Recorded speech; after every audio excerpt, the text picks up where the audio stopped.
Na entrevista do dia com Maria Lídia Flandoli, o Jornal da Gazeta recebe o presidente da Assembleia Legislativa de São Paulo. Entrevista o deputado estadual do PSDB, Fernando Capês. Uma oportunidade para esclarecimentos sobre o chamado escândalo da merenda. Muito obrigada, deputado, por estar conosco. Eu agradeço esse espaço, Maria Lídia. Deputado, o senhor tem destaque por sua atuação como procurador de justiça no combate à corrupção e a ilícitos criminais. Na sua tese de doutorado, o tema central envolve a improbidade administrativa. O senhor já presidiu CPIs que investigam ilicitudes na relação do poder público com o setor privado. E agora o seu nome apareceu nesse chamado escândalo da merenda, que está sendo investigado pela também chamada Operação Alba Branca. Deputado Fernando Capês, o que aconteceu? Como é que com esse histórico o senhor for parar num escândalo como esse? Maria Lídia, é tão inverossímil a tentativa de me ligar a esse escândalo que só mesmo a espuma que está sendo feita pelo ambiente político, por um setor da imprensa que, é claro, tem que noticiar, e pelo que aconteceu no início da investigação é que pode justificar uma coisa tão absurda e tão irreal. Se você vê a título de exemplo só, hoje se você assistisse o Jornal da Gazeta antes da nossa entrevista, não ia ficar sabendo do que aconteceu hoje na CPI, porque os trechos que foram mostrados são completamente distintos do que foi falado lá. O que foi falado lá, a primeira testemunha disse o seguinte: o meu depoimento lá na delegacia foi feito, preenchido pelo promotor, entregue para eu assinar. E eu tive que falar o nome de políticos, inclusive do deputado Fernando Capês, porque senão eu não sairia. Aí um deputado perguntou da oposição para o advogado: mas o senhor permitiu? Sim, era a condição para ele sair. O segundo depoente que foi, disse que foi coagido a falar meu nome na cozinha da delegacia. Foi obrigado a mencionar o meu nome. Esses são depoimentos que ele já representou contra os delegados na Corregedoria da Polícia Civil e está em tramitação a apuração desse abuso que foi feito. Essas testemunhas todas, foi quando surgiu meu nome. Essa investigação começou em junho de 2015. 6 meses de grampo telefônico, ninguém falava o meu nome. De repente, no dia que eles foram presos, começaram todos: eu ouvi dizer que foi, ouvi dizer que ele está envolvido, ouvi dizer que ele está envolvido. Todos já depuseram na Corregedoria Geral da Administração. E todos já prestaram depoimento dizendo o seguinte: tenho certeza que o nome do deputado Fernando Capês foi usado, que os recursos não chegaram até ele. Todos, sem exceção. O Corregedor Geral da Administração, que é um promotor rigorosíssimo do Ministério Público, com quase 30 anos de carreira, foi cedido pelo Ministério Público e está na Corregedoria Geral da Administração, que fez a apuração, prestou depoimento e disse: número 1, não houve superfaturamento. Número 2, não houve irregularidade. Terceiro, não se apurou qualquer interferência externa de político nesta licitação.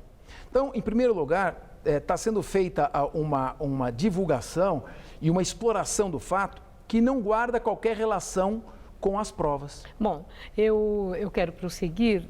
Deputado, primeiro, em relação à reportagem do Jornal da Gazeta, eu quero deixar muito claro: os fatos não são distintos do que aconteceu. Podem não estar completos, ter relatado tudo o que aconteceu, até por falta de acesso dos repórteres a esse material ao qual o senhor se refere. Isso não quer dizer fato distinto, diferente do que aconteceu. Não, eu não estou dizendo que... essa expressão. Só para deixar isso registrado pela correção do trabalho jornalístico do Jornal da Gazeta. É que não há dúvida, inclusive o Jornal da Gazeta é quem proporcionou que eu viesse aqui fazer esse esclarecimento. Bom, o que mostra o espírito democrático. Eu só estou dizendo o seguinte: os trechos dos depoimentos em que apontam que houve coação à testemunha, fabricação de depoimento e elas afirmando que têm absoluta certeza da minha não vinculação, não puderam aparecer nesse momento, mas não estou fazendo nenhuma crítica, certo. Estou apenas pontuando. Para esclarecer. Agora, deputado, o senhor nos deu uma posição do pé em que estão as investigações. Agora, o que é que Fernando Capês pode falar não apenas ao seu eleitor, mas a todos os moradores de São Paulo? O senhor é presidente da Casa Legislativa, da Assembleia Legislativa, a Casa dos Representantes do Povo. O que o senhor pode dizer a todos nós, claro, para afastar de vez esse clima de acusação contra o senhor? Bom, isso vai somente com o decorrer das provas. Eu fui o primeiro a pedir a abertura de investigação, entreguei todo o meu sigilo bancário, me coloquei à disposição, pedi a CPI, fiz com que a CPI fosse aberta. Eu fui um dos primeiros a querer esclarecer os fatos. Agora, isso, evidentemente, nós vamos ter que esperar um pouquinho a avançar a investigação. Espero que termine ainda esse ano. O que eu posso dizer é o seguinte: eu controlo um orçamento de mais de R$1 bilhão na Assembleia Legislativa. Nós fazemos tudo com absoluta transparência. Contratos de investimento milionários.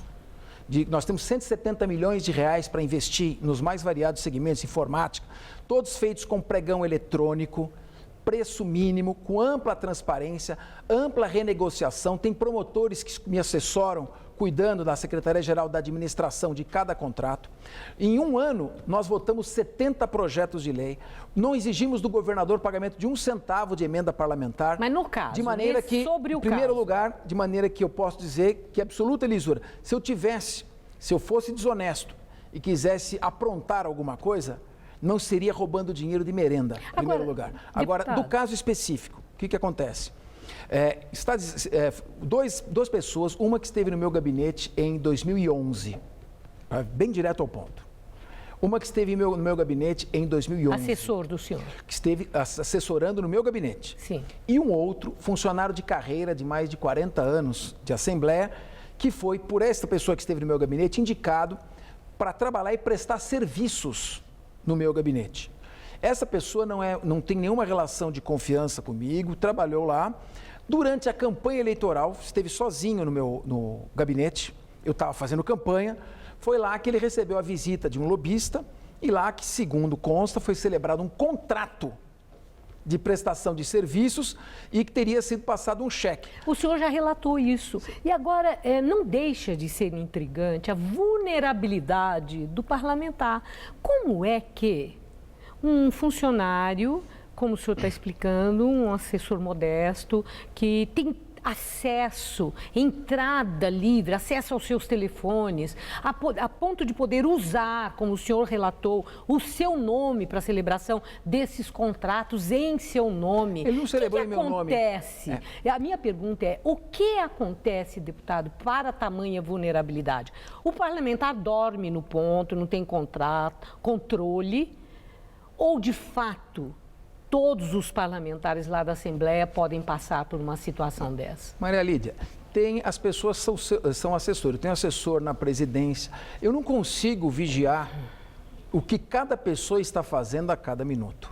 O que eu posso dizer é o seguinte, completamente, jamais eu poderia imaginar, por mais que eu fosse previdente, que um funcionário vai fazer um contrato de prestação de assessoria para uma cooperativa e receber em cheque. Se eu soubesse disso, claro. A parte de não ser desonesto, de ser uma pessoa honesta, eu não sou estúpido a ponto de dizer, faz um contrato, então é evidentemente que foi feito a minha revelia, e sem que eu soubesse. Agora, por que foi feito? Agora eu ouvi o senhor, já vi o senhor, por que foi feito? Eu já vi que o senhor disse que vê nessas denúncias e investigações, assim, um alvo, um objetivo político. E aí a minha pergunta é, qual é o alvo? É esvaziar futuras pretensões suas na sua carreira política, eventualmente até como candidato ao governo de São Paulo em 2018? Ou é atingir Geraldo Alckmin e também tornar Alckmin vulnerável, imagem abalada, nas pretensões dele a ser candidato à presidência em 2018? No seu entender, tem esses alvos, o senhor e Alckmin? Olha, em primeiro lugar, se foi cooptado um servidor, foi claramente para vender prestígio e aparentar uma proximidade de lobista, quem explorou, de uma proximidade comigo que não tinha. Segundo lugar, os recursos que em tese teriam sido passados a esse servidor, que nega ter recebido, foram passados quando ele já não estava mais no meu gabinete, eu já o havia tirado do meu gabinete por um outro problema. E a quem interessa isso? Bom, é a oposição ou, no seu entender, é fogo amigo, gente dentro do seu próprio partido? Atingir o senhor ou atingir Alckmin? Se eu não fosse presidente da Assembleia e não tivesse sido o deputado mais votado, eu não teria passando por isso que eu estou passando. Isso é claro, é óbvio, não há nenhuma dúvida. Agora, existe também uma temática geral de que é necessário de alguma maneira, atingir o PSDB. Tem que pegar alguém do PSDB graúdo. Isso porque... Mas desculpe, de fora do PSDB ou dentro do próprio PSDB, alguém que tem as mesmas pretensões que o senhor tem? Bom, em primeiro lugar, essa investigação começou lá em Bebedouro de uma maneira totalmente dirigida e facciosa. Isso está provado cada vez mais. Deixaram de investigar uma série de prefeituras, de apurar fraudes de merenda, para ficar insistindo nessa vinculação do meu nome. Então, começou de uma maneira, exploração da minha imagem e pessoas quererem se projetar às custas disso. Depois, é claro, a imprensa embarcou, não estou dizendo que ela tem que noticiar, e quero deixar mais uma vez registrado o meu respeito ao Jornal Gazeta e dizer que, mais uma vez, democraticamente abriu esse espaço. Agora, mas, de maneira geral, matemática. E é tanta espuma e tanta exploração direcionada desse fato que se pretende, claro, ter uma finalidade política. Só para registrar e encerrar. O efeito não está se produzindo, porque nós temos conversado com o nosso eleitor.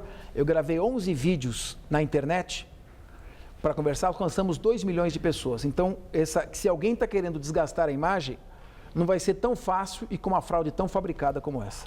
Eu agradeço muito. Eu que agradeço Fernando muito. Capeza, o senhor apresentar o seu lado nesses fatos que, de fato, são muito complexos e que trazem muita apreensão, não só ao senhor, mas a todo cidadão no estado de São Paulo. Eu agradeço. Muito obrigado, uma boa noite. Gamberini.